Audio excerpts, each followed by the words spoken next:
Welcome back to FreedoniaCon. Up next, we have Legends of Barsaive with Karol and Michael. Take it away, gentlemen. Yeah, thanks very much, Andy. Yeah, Michael. We're pretty much just here to answer all your questions, Legends of Barsaive related, and if you don't have them, we got plenty to ask each other. So, uh, And I think one thing Carl and I talked about before this was we're going full spoilers. So if you don't want spoilers for anything we've released so far, or pretty much the entire series has been out in the wild in some form or another. So fair warning, spoilers. We're ask anything, we'll talk about anything. I think there's a couple of spoiler things that we've been keeping a secret for like a decade now, Carl. yeah, Pretty much. wow, Longer actually, but let's yeah, uh let's get into it. I think the top of the spoiler log. Let's just start with something and I guess is Andy. Are you monitoring the chat or do we should which chat are we using this? If you guys don't mind, I'm going to have lunch. No, go for it. cool. Yeah, What- because I think we got the main room chat and then the chat inside this voice channel. Do you want to divide and conquer, Michael? yeah, I got the main chat open. Excellent. That's perfect because I got the chat open. This is There we go. wonderful. Um, Yeah, so Torgak, we killed him. we killed him. He's gone. um, yeah, that's that was definitely a big change. I know there was a lot of like back and forth about what to do and how to do it. Um, but ultimately, I think that was 114 was your baby, Michael, right? 114 is where we do it. Oh, 112. 112, right, right. Sorry. Oh, geez, I'm It's so the in it's the editing big mode. like third act where Finale. where Han Solo's in Carbonite moment. Yeah. Definitely. I think and that's like a perfect analog too, I think, where like you have Star Wars trilogy. We're not exactly in the second act end, it's 3 of 4, but then like the big third one is this huge fight over Haven itself, and then Torgak, who's been, a lovable rascal, kind of a figure of dubious morals, but also maybe a kind heart on there. We don't really know, and gets to go out in a very heroic way. And I know from my end, when I was reading it, I was like, oh crap, is this coming? And it was excellent payoff, I think, with that. I think I think this was actually one of like Kyle's like original ideas when we were talking about Haven. It's like we wanted to make some type of impactful change, and with just like where the timeline was, like Torgak was old when Haven was founded, and for him to still be around, I think was kind of the thought process, and just making a significant, not making a change for the sake of making a change, but more or less just refreshing the area and basically, changing the status quo because it's we don't want to be the Simpsons locked on a couch for a decade, like we were saying. Um, Yeah. Yeah, that's kind of the fascinating thing with like any in-world canon stuff that we try to do with the Earthbound world, with Barsave and beyond, because like there is that weird push-pull of like you want to have a setup that's conducive to good adventures, good hooks for GMs, good hooks for players, whenever you're in a place. But you also don't want it to remain like completely static and, you know, um the same situation ends up happening exactly where it was before, and I think the payoff, I think, really with the last 4 adventures, which are kind of in various levels of release and testing now and everything, is just like, now is where we kind of get to help, or people, whether they're at a convention table and have been invested in this, for years, or they're playing this in their home game, like they have a real chance to have input on what that future of Haven and of Parlanthe will look like. I think the way we ended up kind of structuring our story was we had like 4 sets of 4, and each at the end of each set of 4, we needed a marquee moment, so to speak. So the first 4 we had the basically the map pieces were recovered, and the quote unquote revelation, however that plays, that they have the incomplete map this whole time.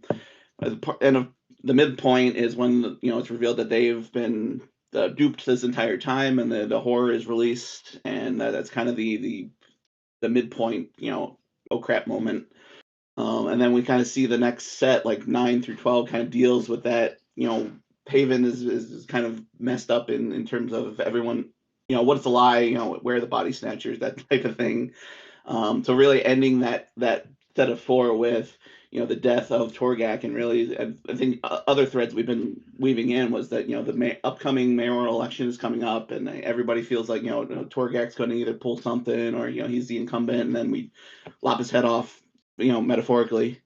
And so hopefully that moment plays as kind of a shock, and maybe hopefully looking back on how we've set up things in the past. And that's another thing I think we've talked about, Karol, is like how do we, knowing, I think from the very beginning we knew kind of where we wanted to end and we knew where we wanted to start, but that middle part and how we weave everything together was really challenging. Yeah, absolutely. I think you have like, in a lot of ways, I think doing 16 adventures was tough. But in other ways, I'm like, there's oh yeah, just different types of tough, right? And so one of those was like, how do we keep the momentum going? How do we like introduce new wrinkles while like solving enough of the existing problems, or at least answering enough existing questions to like keep people sated with like the progress of the story. And like, we're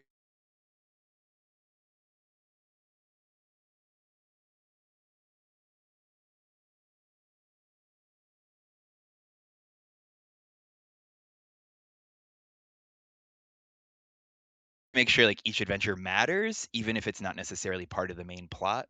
And yeah, that was definitely something that we struggled with, because especially the earlier adventures, like the thing that was kind of my baby there, I guess, was the plot thread of like what foreign powers are up to in Haven, or like who wants to sink their teeth into it, and what that might look like.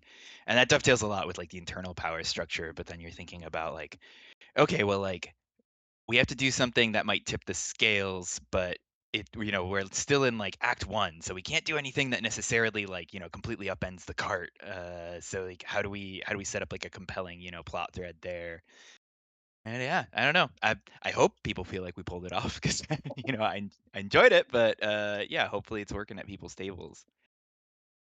And that was one of the hard, like, looking now that I'm like working on part 15, which is pretty much the end of the horror thread that I've been lacing through all of my adventures. And really what trying to pull in previous decisions and make them impactful now. Some of it's working, some of it's not, and so that, I guess that's one of the interesting, I guess, things, planning out a long series of campaign. And I'm sure most people do this, is what story beats do you drop through that story, and you don't want to necessarily tip your hand, but at the same time you want to lay the threads so that looking back people are like, oh, that's what this meant. um, I wish we did more of that, and I really wish one of the goals I had for this series was always to have impactful decisions. Just because you screw somebody over in an adventure for a short-term game, I always wanted that to come back in future adventures to say, well, you screwed this guy over, so now you have to deal with this. And I just wish we did done more of that.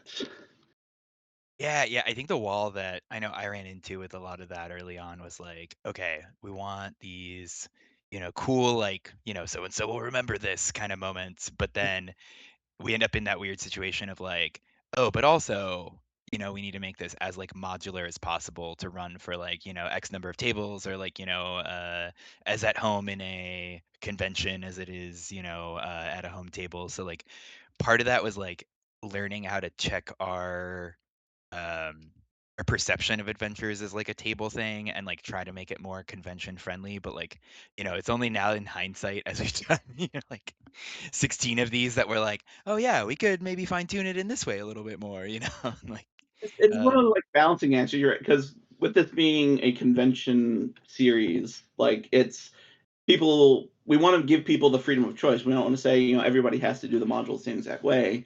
But then the more complicated that web of decision trees gets, the more complicated, the more stuff we have to account for down the line. So it was a true balancing act. So I tried to focus on maybe one or two key, like, decision points in each module, and trying to lace that so it was kind of a binary. Either you did this or you did this, to keep it kind of more or less contained. But again, I don't necessarily feel like it came as have as big of an impact, and it's keeping that convention play in mind, which was I guess the limitation. I know one thing you wanted to talk about was moving the series to like a home game where I think you have a lot more leeway to take those decisions and make them impactful down the line. Yeah. I feel like a lot of the feedback that we've gotten, or a lot of like the questions or just conversations we've gotten with people, seem to center around people's home games, and then they're like, "Oh, like I noticed you did this and this. Like, how would I incorporate the follow up for that in a home game?" And there's part of it that's like, well, in a weird way, like we're writing it so that there's hooks for you to manage, and like you can consult the old, like first edition Parlanthe material and hopefully draw inspiration from that and kind of figure things out. But then, we kind of had to put our money where our mouths were, so to speak, with like the Haven like compilations, and we're like, okay, like what do we do to help people out with this? And so I think, yeah, it's interesting, like kind of going back to that balancing act, and how things end up playing out in reality versus in the planning stage, where you're like, okay, for future kind of adventure compilations or things like that we think about for conventions, like the we were so focused on making it like a tight, like self-contained experience, and having like the adventuring company mechanic, and between session kind of what, or sessions, like what people can do, that I was like, oh, like some breathing room for future, for future work people are doing in those, where characters get to like really inhabit the space, or figure out, um maybe their own kind of vibe. Like it was interesting talking to people where they're like, well, the adventuring companies are like this, like, and I was in my game, I wanted to do that. I'm like, these could just be like free, like, trainers, mentors, for those disciplines, like it doesn't necessarily need to be as organized as you want. The adventuring companies could be less about like agglomerating different types of or adepts or things like that. Like if you really need to make those changes, like don't feel free. We're not so precious about it, as you can all tell from us talking about, things we felt mistaken about. Yeah, there's But definitely like any adventure, any RPG product really is you make it what you need it to be. So it's I always think of our modules are guidelines. Like this is one pathway through, but you probably had the same experience. And I know I've talked about this before, so I won't rag on it too much. But it's you run the same module with 6 different people, you're going to get one outcome. You take a different group of people, you're going to get another outcome. So it's really there's wide open, and people are always going to make different decisions. People are always going to make decisions that you didn't anticipate. I think part of half of LOB 107, that part where they're in Care Eidolon was supposed to be like one scene, and it just based on how the group that I played with, one of the playtesters, some of them got really involved with the Blood Elves, some of them got really involved with the Seekers, and that sort of became the heart of that module, where it was really supposed to be just a quick, silly, oh, you make a decision, either put this guy in jail and put that guy in jail. Mhm. Yeah, it's interesting that you mentioned that, because I still think about, the fact that like the way that we kind of structure our adventures, you want to have a little bit of everything for everyone, because you want to make sure that if someone's, if this is their very first time ever sitting down with an Earth Dawn game, that they get sort of a broad experience of what it's about, right? So we want like combat, we want skill challenges, we want, potentially like some social intrigue, really showcase like the difference between like talents and skills, and thinking about that on like a very mechanical level, where it's like, in a weird way, like every adventure we're doing is sort of a demo of the material, for someone who might be sitting down to it for the first time. While at the same time, you're like, I need this to be a framework where like someone who is, a full-on grognard, like, they've been a fan for 30 years, they're so excited about Earth Dawn, they just want to pick this up and play and like run with it. Where like I want enough meat on the bones for your group to play with, if they're very comfortable improving with each other, like this can kind of go off the rails. But then there's like, yeah, the weird, like, you build a skeleton of something that might be really good at a home game,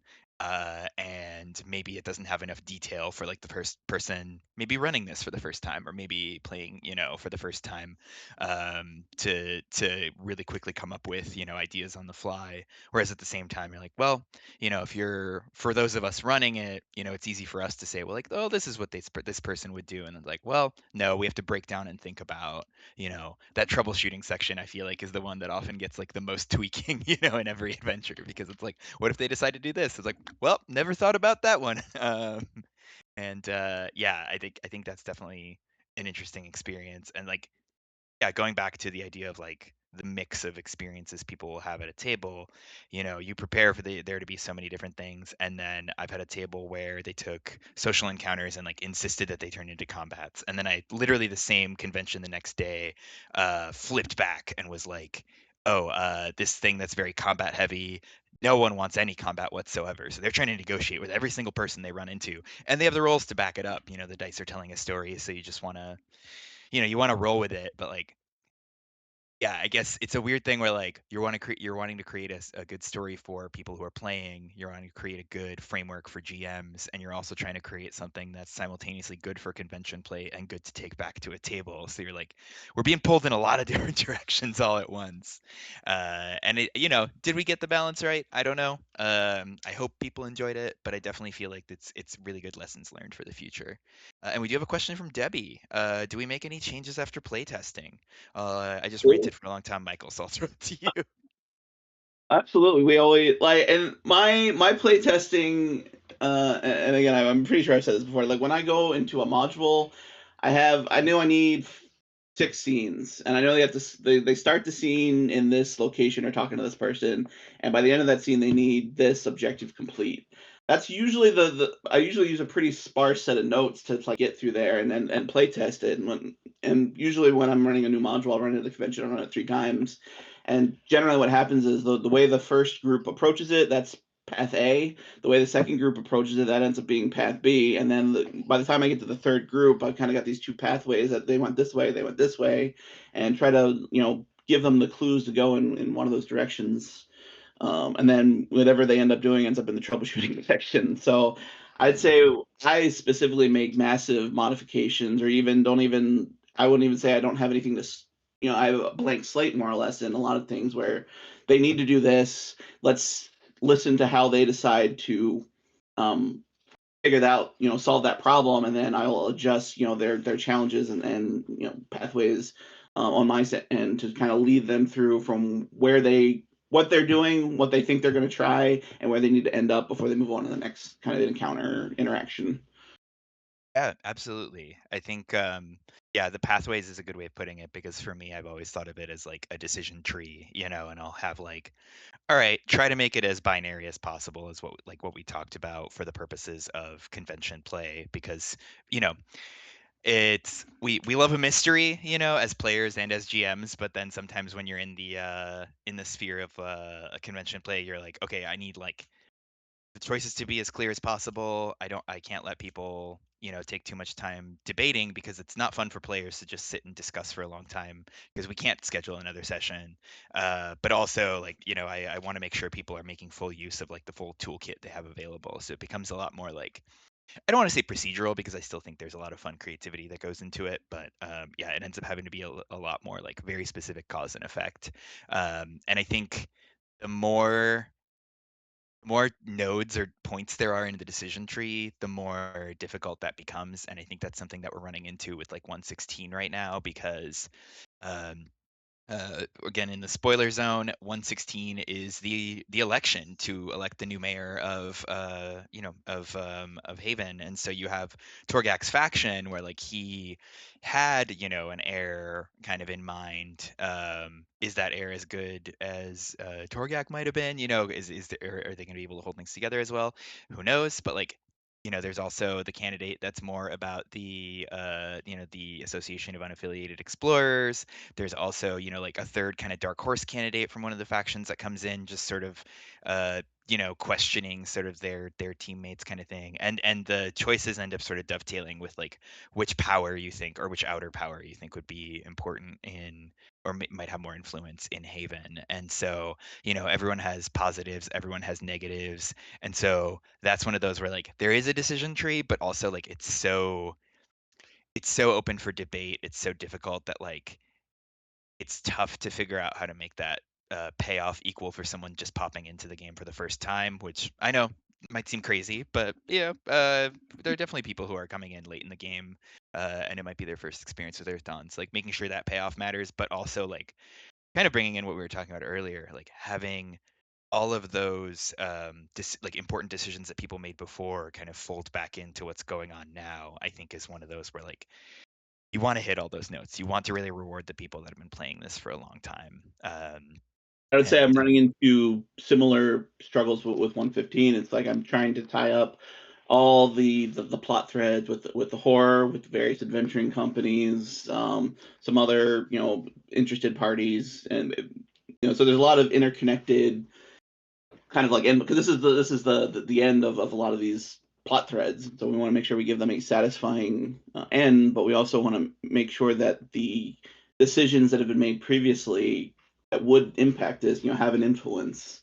And so that becomes, you basically have to talk to every adventuring company in that module, and depending on how 109 went with between Twiceborn and the Charcoal Grin's Unforgivables, they'll either be on the support side of Haven, or they'll be actively attacking Haven. And then same thing with Blood. So there's a bunch of different like factions depending how you've interacted with them. It's easier or harder to negotiate with them, and the end result is, if you've pissed off too many people, then Haven might actually end up it's not going to completely fold, but it's going to be in a much worse position going into to that election, depending on how well the city defends itself. I guess, again, spoiler out of the bag, the entire premise of 115 is very similar to 112, where the city's under siege, but this time it's more or less not a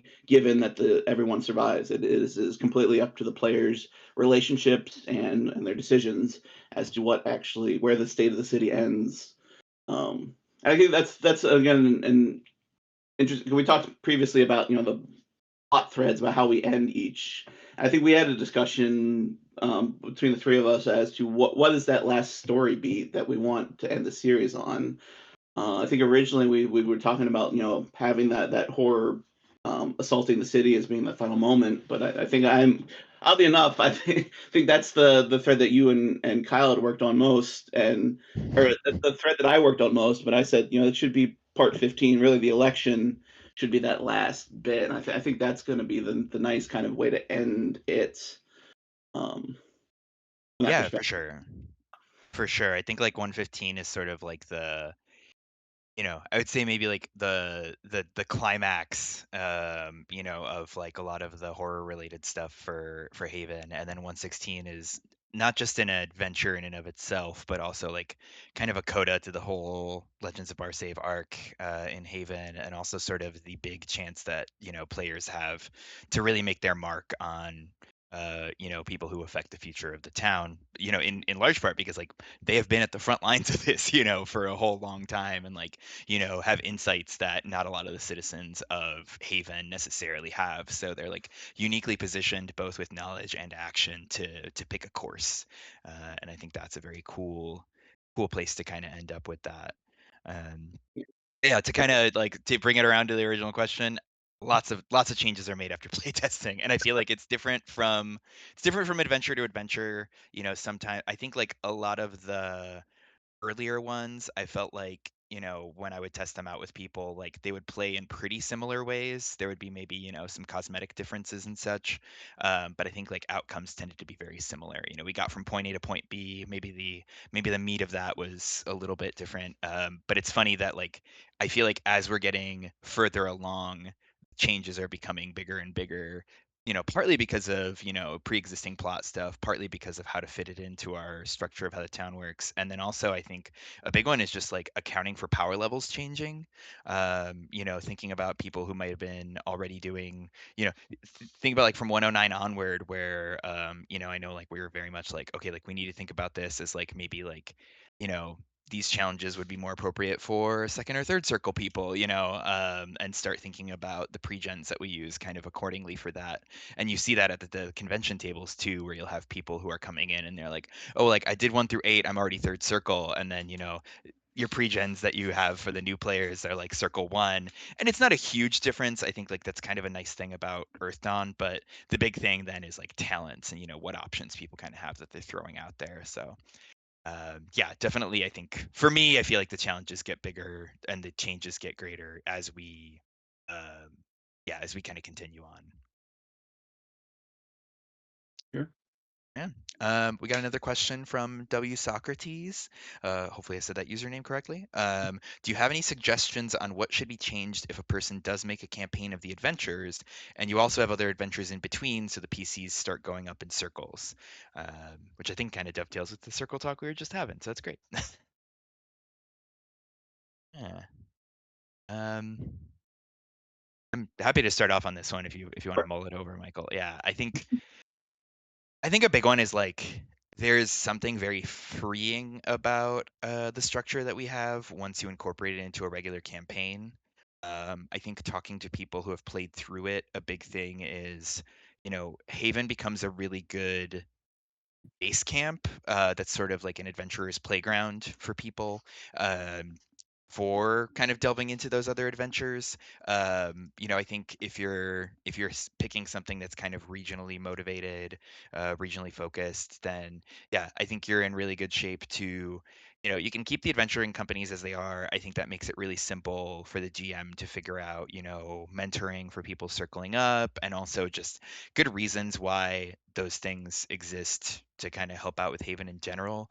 But I feel like feedback that I've gotten from people who have played it more at home is that the adventuring companies become less like their own kind of isolated type of organization and more kind of integrated into the fabric of Haven itself. And I think that's something that you can play with a lot. So you can think about, each adventuring company then is not just a source of mentors, a source of, potential like discounts or other, special bonuses or anything like that, but they truly do become NPCs that your players are interacting with. They're automatically seeded as like something to make Haven a living, breathing place, and then that means that they are automatically the sources of adventures. So, thinking about some of those NPCs, how to build them up, um, even how to like think about once you've read through Legends of Barsaive, some of the other story beats, like how you might be able to seed that, which is touchy territory potentially, but like a fun way of like foreshadowing things a little bit more. You really have a lot of like breathing room to really explore individual details more than you would with convention play. So I Yeah. think, yeah. Sorry, go ahead, Michael. And I think that would be my like answer to that question is really, a home game, you have a chance to expand kind of the world and kind of spend more time. So some of the modules, again, they're set in like a 4 hour time space, but when you're at a home campaign, like you're saying, Carl, if the players start to get into a large debate, give them more breathing room, give them time to talk about things, and if you have to delay other things. The other one of the things we kind of baked in was there's several months between each adventure, in official canon, so to speak. So there's times for you to go off and explore things and come back if you want to either add more experience to the table, or if you have a plot thread that you just want to kind of build out more. A few of the things, I think I would pay attention to the story so far section in the modules, because that has kind of some plot threads of kind of the behind the scenes things that are going on. So incorporating that into like a standalone adventure, or even just like a side task in something like hold on to the end of an adventure, kind of it's kind of an interlude. And one of the things that I would, if I was running this in my home campaign, again, it's taking those decision points that players make and making them really impactful. Changing Haven, changing the world based on people's choices, and really, sending them back to locations like Numa's Rest in like 106. The players go there and they make really impactful decisions as to the future of that camp, and then unfortunately I was planning to bring that back into 115, but it just didn't fit with how the narrative shifted. Again, that's a place where the players could go back, or even really the players could go there in the events of 115, and try to check in on them, try to get support from them, and then see if they're still there based on what they did. Yeah, for sure. And I think, if you're thinking about power levels or, concerns about players, potentially not being up to the challenge or anything like that, we typically try to include, we try to keep it as modular as possible. In the case that there's a particularly full table or a particularly empty table, for how to seed encounters, you can always scale that up or down. Um, yeah, just kind of to figure out what. Yeah, just like if suddenly your adepts are just steamrolling, the encounters as they're written because maybe they've made it to like fourth or fifth circle. Um, one of the things is like, always just be a little bit more brutal. You can always maybe slap on an extra horror power or something like that, or, extra conditions. Like I think environmental stuff ends up being really good to play into encounters to make things a little bit more challenging. And yeah, you can always just like scale up the number of opponents or things like that if you're worried that, you're making it too easy for them. And then conversely, if you've planned out this huge epic and they just want to like steamroll through just the Legends of Barsaive stuff, that's absolutely your player's prerogative. Like if they're not biting after all the hooks you're putting in, I think it's already kind of built for that. They might find moments that are a little bit more difficult. I also think just thinking about thread items for the most part. Like, we have a couple in there with the Bountiful Badge and the Firethorn boots. Great, like Parlink itself is a great opportunity to introduce new ones. And then new silly adventures that are going on around town. We try to like update some of the first edition ones to put into the compendia. But highly recommend if you're looking for more, particular inspiration.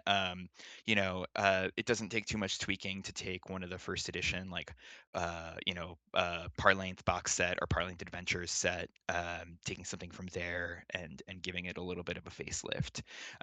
Obviously, with that, it's not ready made, so you kind of have to think about how stuff might translate to fourth edition, and also how it might change with the Parlink that you have going and the Haven that you have going. But I think that's always a good resource to tap into if your players are really hungry for like Parlink specific adventures. Yeah. And kind of a more high level take is like the first four adventures is always meant to be like the world building part. Who are the adventuring companies, who are the political factions, and that. So, that if in a home game setting, those first four adventures, that's really your world building time. Spend time learning about NPCs. Getting more interactions with them, getting again quick little side jobs, quick little jaunts into the ruins. It doesn't have to be a full 4 hour game, but it could be a couple of people have some errand. Everybody hates fetch quests, but at the same time, that's can be reasons to interact with people. The second set of four, so that once they hit part four, they've been horror marked. So that's one thing I wish I had done more with from between 4 and 8 is really play up that so that I guess there's an opportunity between 4 and 8 where the horror players don't know they're horror marked. So definitely playing with that, playing the paranoid, trying to get them maybe dial up the paranoid just a little bit. And then between 9 and 12, again, really playing up that and the adventures that I wrote going from part 4 to part 8 to part 12, the intro like dialogue really is hopefully it comes across this way where it builds up and kind of paranoia. It kind of starts off as you're kind of fine and then you're really fine, and then by part 12 they're having terrible nightmares where they're stabbing their mentor and stuff. So it's, I guess, between 9 and 12 really play up that paranoia of there is something terrible here, and they've at part 8 we reveal that there are some imposter mentors that they've been interacting with this whole time. So that paranoia really just needs to drive up into who can you actually trust in Haven. And then, of course, in the last set of series between 13 to 16, it's really just who's going to survive. That direness, it really that danger just should bump up another level. Yeah, absolutely. I think for me, the theme stuff is actually a really good thing to bring up because I think that can also help you tailor, if you're thinking about like the overall feel of a given time period or given set of those LOBs, then that also can kind of help you, if you're developing your own adventures or if you're trying to pull in other ideas from other places like pre-made stuff, thinking about those themes and how to slot in appropriate, adventures or related knowledge, to that to, I don't know, really, really like spruce up and like reinforce that feel. is really good. It's just kind of a good reinforcement to then of like the overall effect the horror has on the town, because horrors are not little gribbly monsters that you take out solo in a single combat. They are truly like any single one can be the crux of a campaign, right? So it should have like a very lasting and very widespread impression. So yeah, I think taking those themes and running with them for different sections is a good inspiration there. And then also just your players are gonna want to do things. Your players are gonna want to like I said, threat items. The ones that we have are you kind of have knowledges built into the adventures, but maybe if they're trying to find mentorship, maybe it takes a little bit more effort to convince certain mentors that they're worth bringing on. Maybe it's yeah, just even like individual like shopping runs. It's a frontier town. Certain things are not always going to be in stock, or maybe things get lost out in the wilderness and you have to go find them. So yeah, there's just like a lot of little things about like this very very odd town that's at the edge of this massive horror-filled city that would be really fun to play with there, even as just like silly little one shots. But we do have another question. We have it from our very own Joel. Um, which LOB is your favorite, and do you have a favorite encounter or scene? Um, I know I'm putting you on the spot with these, Michael, so I'm happy to take this one first too. My favorite. I feel like I've been very inconsistent with this. I've either been consistent or inconsistent. My favorite adventure is probably. I don't know. Do you have a quick answer for this, Karl? Or I do, but I could also oh, go on for a very long time oh and no talk no about no! Go for it! Go for it!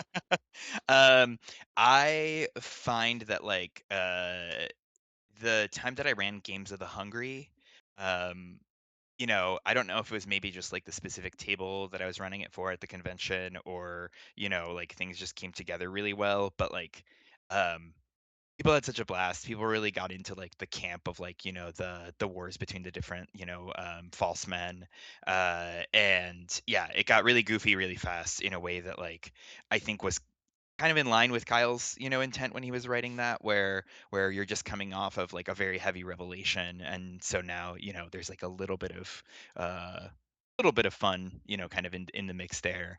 And I think yeah, the um related to it, but I think it's in actually LOB 102.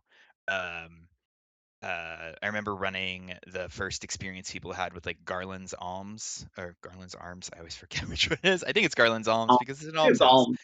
all. Yeah, when they first met Belleron, and like I don't know what it was, but I just like played Belleron as like such a sniveling guy, like very like maybe on the surface okay, and then you scratch the surface a little bit, and he's just like, "Ooh, there's something real skeevy about this guy," and players responded to that very well, and I think like their silly like experience where like like you have the like older couple that are just a little off, and like maybe a little too interested in the PCs, and then like the little kid, and just like the cast of characters that was assembled for that one ended up leading to like some really off the wall kind of improv that happened, and I it you know it was a delightful time. It cracked me up.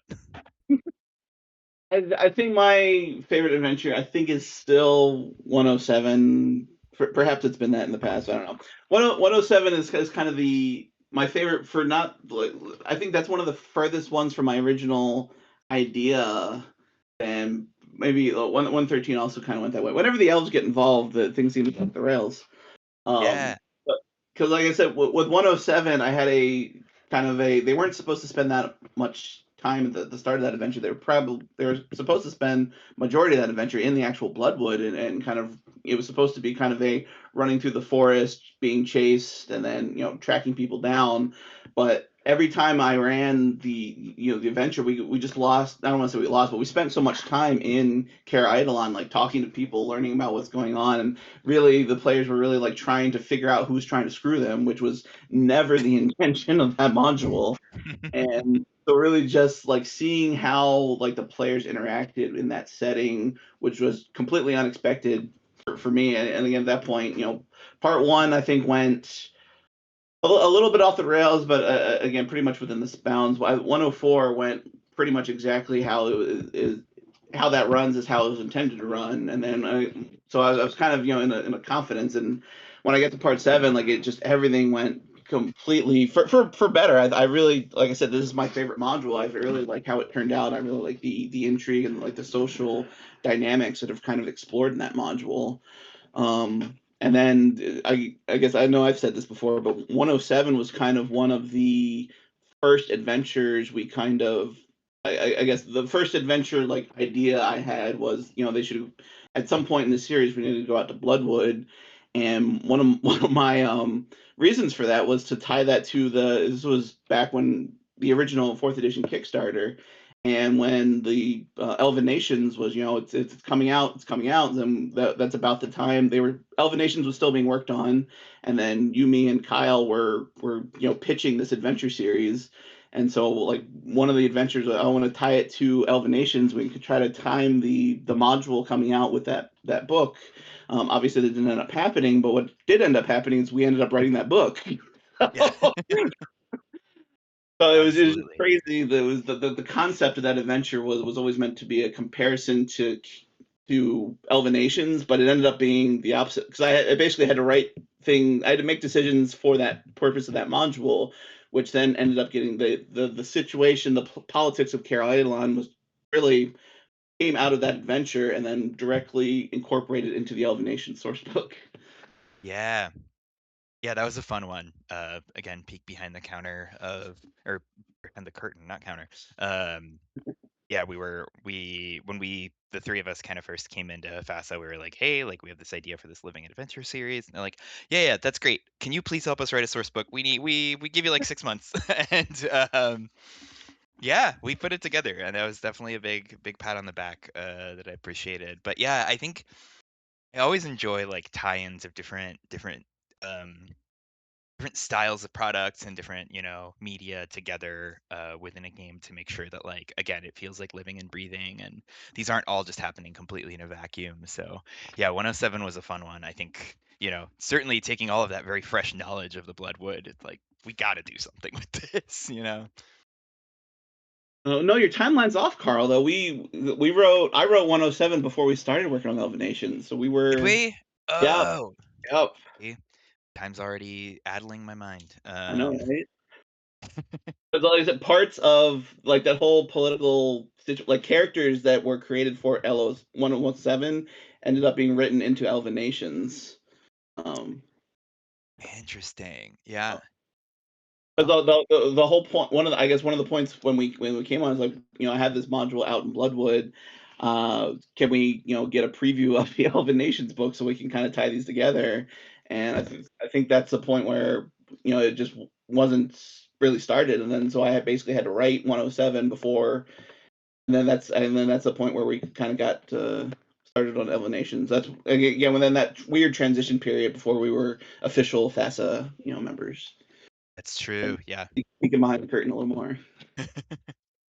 And merging all of the different eras of ours together here.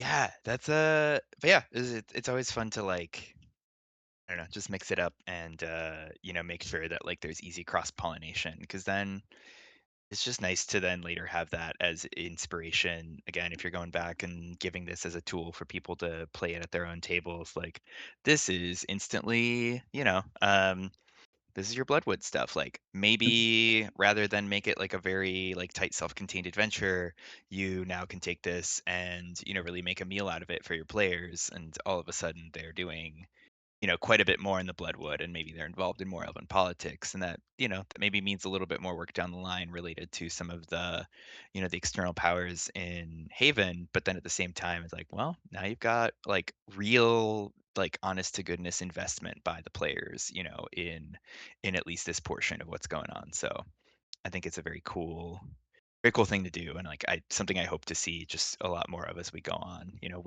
within Earth Dawn and also within just like facet properties in general. Oh yeah. Um yeah, for me, I had a question earlier that I'm trying to remember the exact wording here of, but I mean, Joel and Debbie are here. They're on FASA. So what? Joel, unmute your mic. What's your favorite adventure? yeah, that's true. Let's get in here. Let's open it up. I actually haven't. The only one I've played was. I've played a couple of them at cons, so I have yet to sort of fully form an opinion yet. Okay. And I know Debbie's has I've been sort of saving them. I've been saving them for a home game for when I've got all 16 because I know how quick I'll go through them.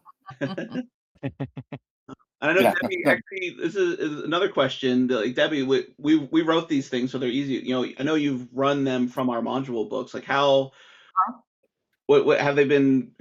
Have they been working great? You know, what are the things we miss? What are the things that aren't missing or not written down that when you take it a fresh pair of eyes and you're running this stuff? You know, have you come across anything like that? Yeah, I have run a lot of LOBs at convention. I've also run them in home campaigns as well. One of the things I really love about the LOBs are the character distinctiveness.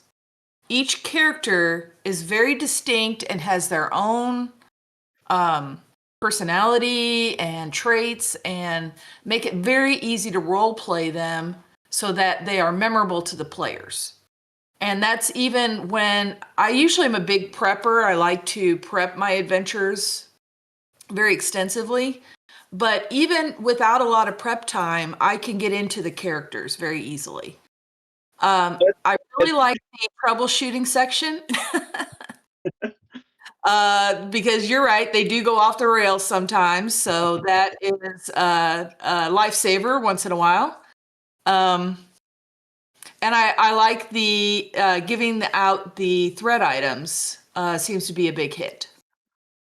Yeah, I like that you mentioned the characters, and it's actually something I want to I guess talk about a little bit. 'Cause that was very intentional, and actually when we started setting up like how the adventuring companies are set up, I think we decided that we wanted reason for players to talk to them, and so we basically distributed the key mentors or the key personnel in each of those organizations. They're all different disciplines intentionally. And then also for the personalities, we went through and we gave assigned each mentor at the adventuring companies has 3 personality traits, and each company has one person that's specifically supposed to be difficult. They're either supposed like Alora, she's very schemy.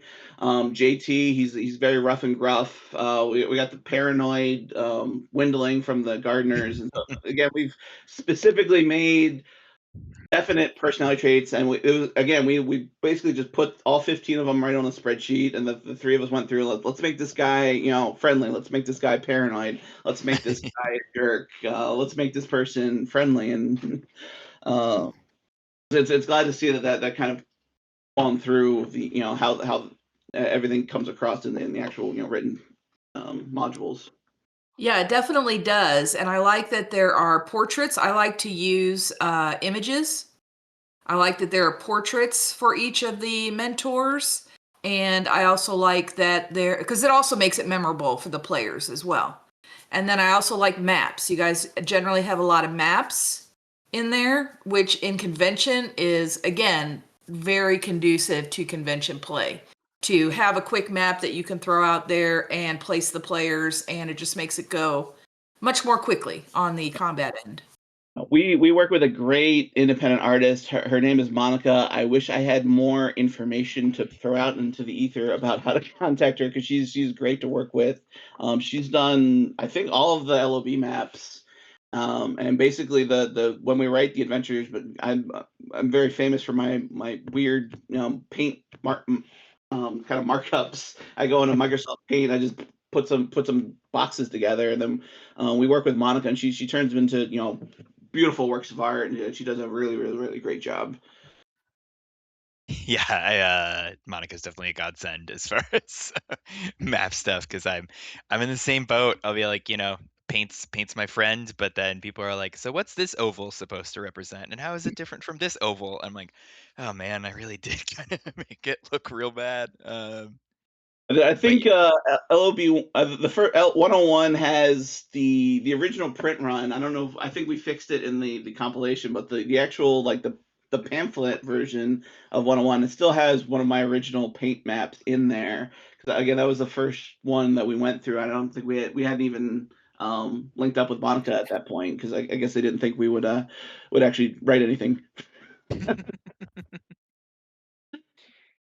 Yeah, I know there's a lot of like early hesitation there, even about just like printing out the individual modules, because I think that's been kind of an interesting shift in the way that RPGs are like, or RPG products, I guess, are released. Where, I think traditionally it was like, no, what people want is source books. They want inspiration. That's the key thing. And then, like canned adventures, nobody's going to want that because everybody wants to do things their way. And I think that worked, thinking about me is like, I grew as a gamer, like in my college age, I would have been 100% on board with that. And I certainly did like rail against, adventure paths and stuff like that. I remember like D&D being very big on like these adventure paths and me going like, come on, you can just come up with your own thing. It's great. And then I'm like, oh, but now whereas back then I had no money and so was very precious about which books I bought and had tons of time. Now it's the opposite. I'm like, oh, I have money, but I do not have time. And so like having pre-made stuff, even if I don't even really use it, even if I just sort of like springboard off of it, that truly is just like so helpful as a GM for prepping because like, yeah, we're not in a position where we can, spend, hours or days, just sort of like jotting down notes or daydreaming or like, just sort of fictionalizing different things as they go together or following up with players and stuff. We'd love to, but like sometimes you just got to have some sort of framework to work off of. And I think that ends up being like a really good guiding thing that like, yeah, people have responded to very well, which has been really nice to see. I think we got 8 minutes left. So I got one at least one final question for you, Karol. And you feel free to ask me the same question. Is there anything throughout the series that you've ever wanted to ask me about? What was I thinking, or why did I do something in a specific manner? And I'm gonna phrase it to you. The thing I wanted to ask you throughout, everything, or at least one of the things is what is the canon fate of Numa's Rest in 106? What is your vision about what actually happened when everybody left? I think, the goal there, it was kind of an interesting one where like thinking about, um, the basis of like Haven being this isolated community, but also like Haven is all about outsiders, even if it is sort of its own like weird little hybrid thing. Like people are coming from all over to make their fortune.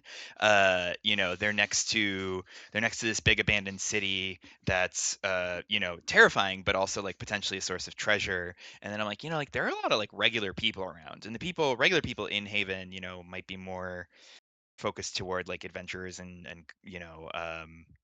working with them. And like I kind of thought about, what that might look like, but I never ended up throwing together an adventure that was specifically related to like a lot of commoners in Haven because we already dipped into that in a couple ways. But yeah, a big thing came up with like how did other people maybe make it through, and that like got me really in like a whole tunnel or rabbit hole about like how Haven looked, or how Parliament looked like as it was being built, like what people might remember of it, and like how that would turn as like an ancestral memory, different things related to like how people around there might have weathered the scourge, whether or not they made it, and what they might look like. And then I was like, like how do outsiders look at this like very like cosmopolitan but also deeply dangerous kind of thing that's like right at their doorstep. And so I thought about that a lot, and I was like, obviously there's the heroic element of Earth Dawn that I really wanted to play with there, where like you as adepts like have the power not just to fight enemies and deal with monsters and different things like that, but you can also think about the things that are like keeping this world that's just emerging from this dark place, keeping it at bay, or like reversing that through like changing people's hearts and minds and about it. So for me, like canonically, that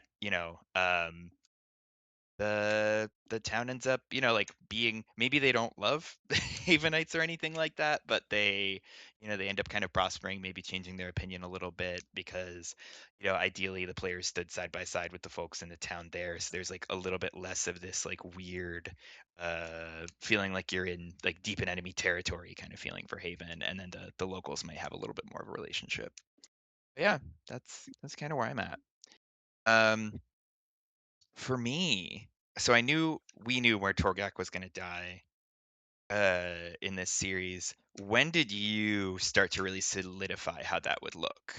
And how did you come up with the scene that you did for that? Oh god, that was honestly that was one of the most difficult things that I think I wrote, specifically because like we had to kill him. We knew we were going to kill him, but when it's like at the table, it's like everyone's their first reaction is gonna be, how do we save this guy? What do we have to do? And I've seen players are like pleading with me. It's like, is there literally nothing we can do to save this guy? It's like, sorry, this is the story beat. It's gonna happen.